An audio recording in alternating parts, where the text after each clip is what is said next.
Hi and welcome to the Gemhawks YouTube channel. I hope you're having a beautiful day today. For the project we're going to work on together today, I'm going to show you how to make the Blue Skies Halo. Now this is a huge version of what I'm going to share with you today. The reason I've made one as large as this is because I want to show you a little bit later on how you can use this to create sun catchers.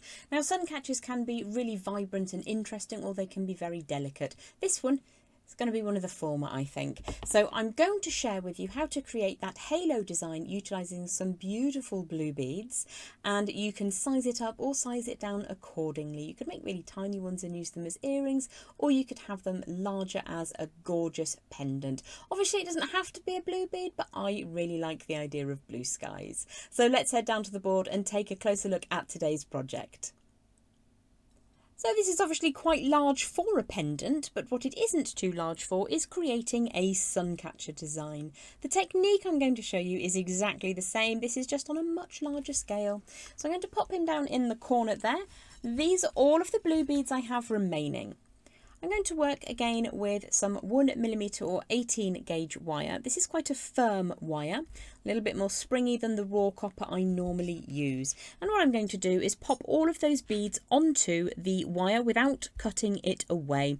And that's because I haven't really decided how large I want this piece to be. So I'm going to get all of these beads loaded up and I'll meet you back in a second. I've added all of my beads onto that wire, which I have left attached to the spool. As I said, I don't know how large this is going to get. So the first thing I'm going to do is to make sure that that end wire is cut nice and flush.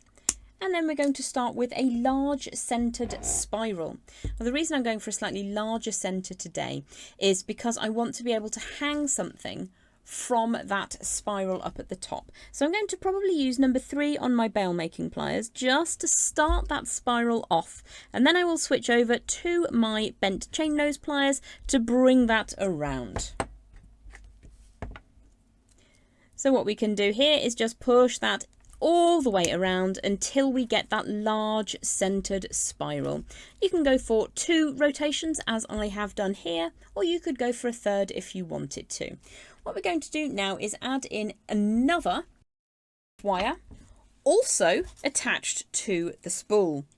So this is 0.5mm, which is 24 gauge, and I'm just going to unspool a fair amount of that to work with. But again, I haven't decided how large I want to make this design yet, so I'm going to leave it attached to that spool of wire. Now what this does is it knocks things flying off the desk, which is always fun, but what you can do is just tuck it away. So I'm going to slide that underneath the surface of my desk so that I've just got a little bit of wire to work with. We're going to start off by wrapping around the heavier wire with the lighter wire, and I'm going to bring that so that the point is downwards facing towards me, finer gauge wire over the top, and I'm going to wrap 5 times around the heavier wire with that 0.5 or 24 gauge. Now if you wish to get a little bit of assistance, just grab your pliers and make sure that's nice and neat and tidy. Now we don't need to worry about it being completely at that spiral because we have the flexibility of just bending that a little bit later. Do make sure that's nice and tidy and that your wrapping is neat and complete. So I'm just going to compress across that little coil, that little spring, with those pliers at either ends just to make sure that it's tidy. What we're going to do now is to make sure that this is as easy as possible for our handedness and for our personal dexterity.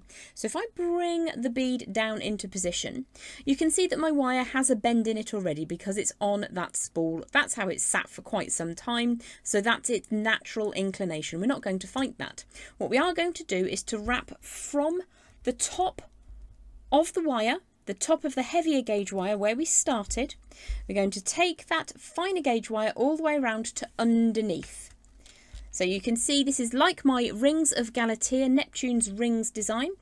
The wire travels around the outside of the bead, around the outside of the curvature of that heavier gauge wire. So from the top to underneath. I'm then going to pinch that very firmly whilst I wrap 5 times around that heavier wire again.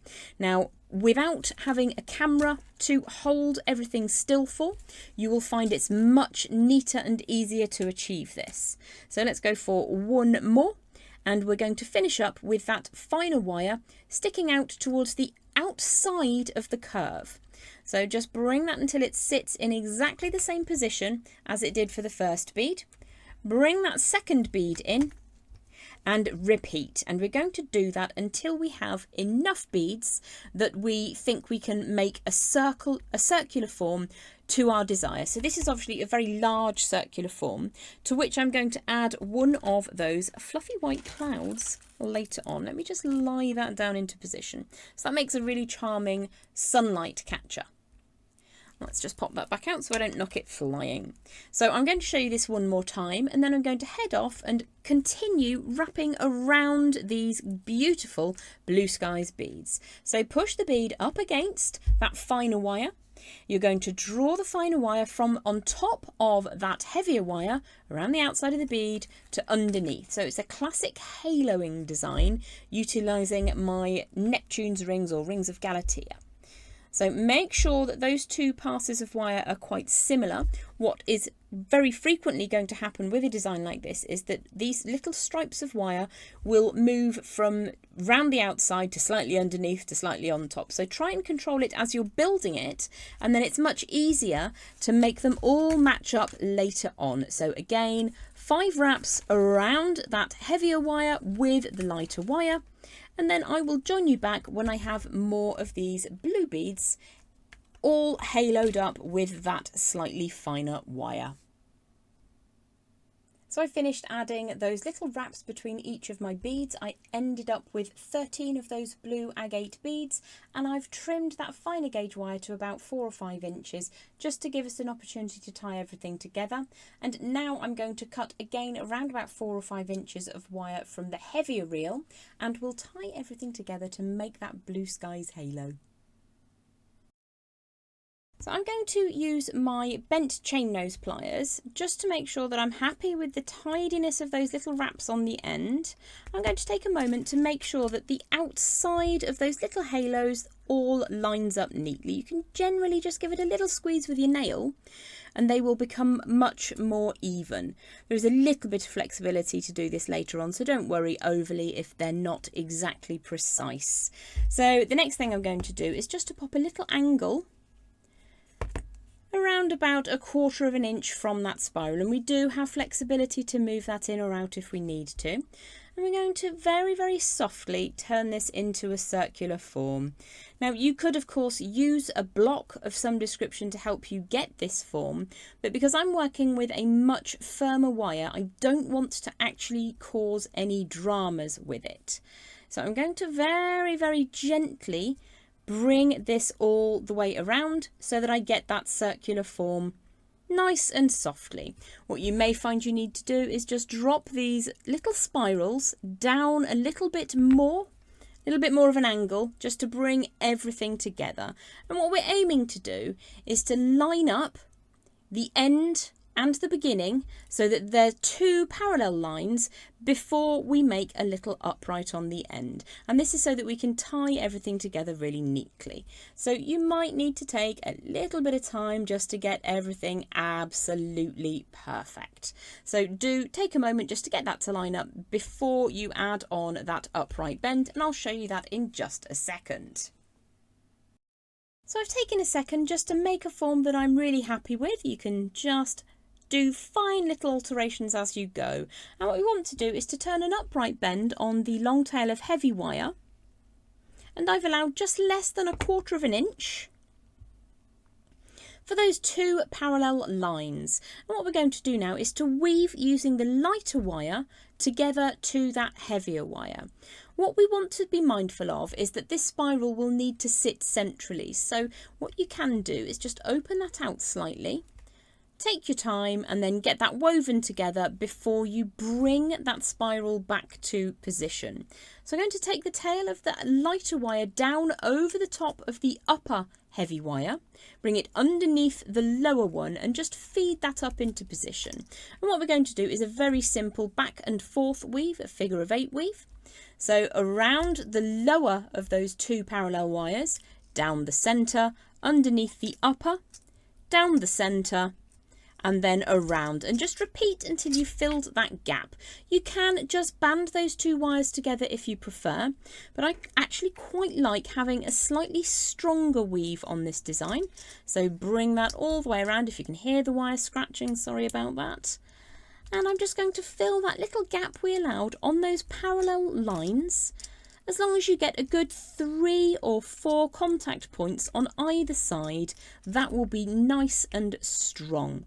So I'm just going to make sure that that is tight and that those little weaves and wraps are even. You can give them a little tiny bit of a gentle squish just to bring them slightly closer together. I'm working with quite a springy 24 gauge wire today, and I'd much rather be working with a soft one if I'm honest. So I think we've got space for one more over the top, down, underneath and round, and then we'll bring that up above. And just to tie that off for now, I'm going to rotate 3 times around the upright.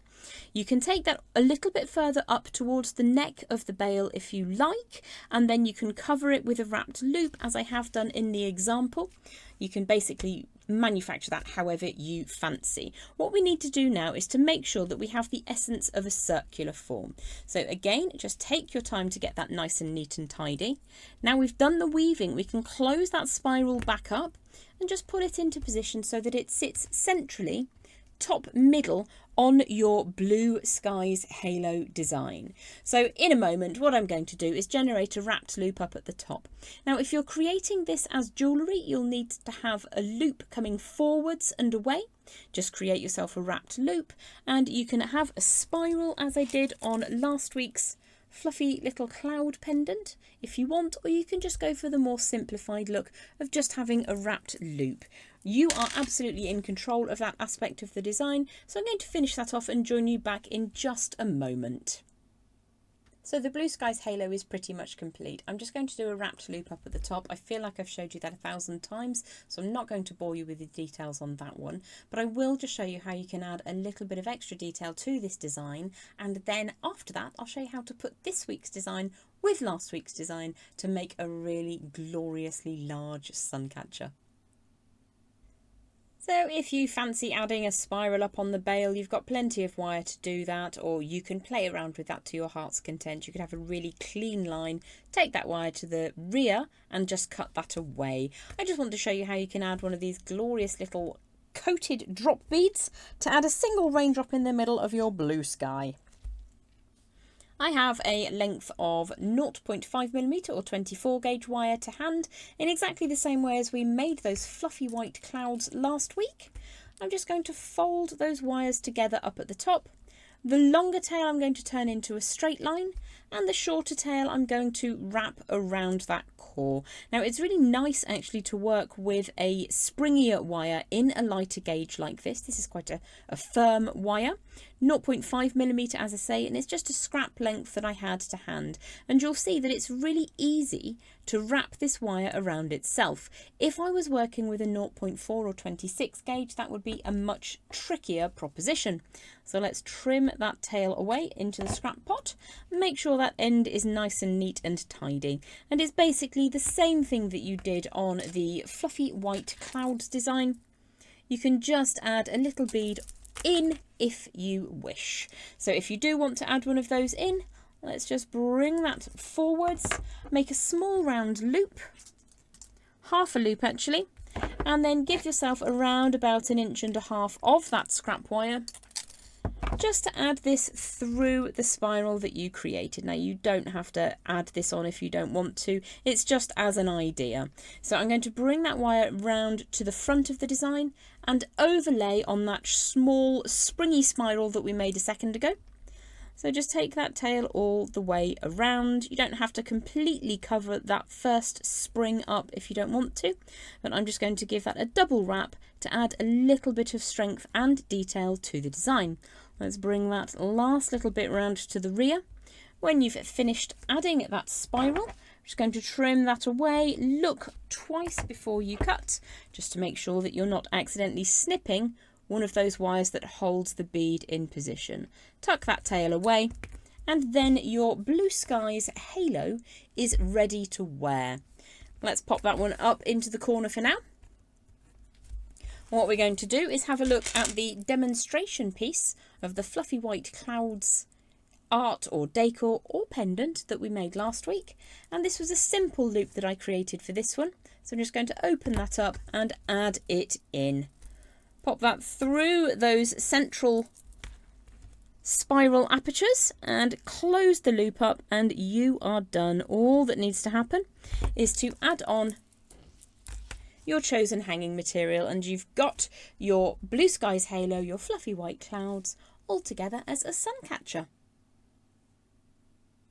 Thank you for joining me today to create the blue skies halo. I'm going to keep that one as jewellery, I think. So I've taken the little drop out, but you could add in any manner of beads if you fancy. You've got plenty of apertures here in which you could add some lovely sparkly beads too. So whether you choose to add those two designs together, you've got fluffy white clouds and blue skies together there to make a rather large, eye-catching sun catcher.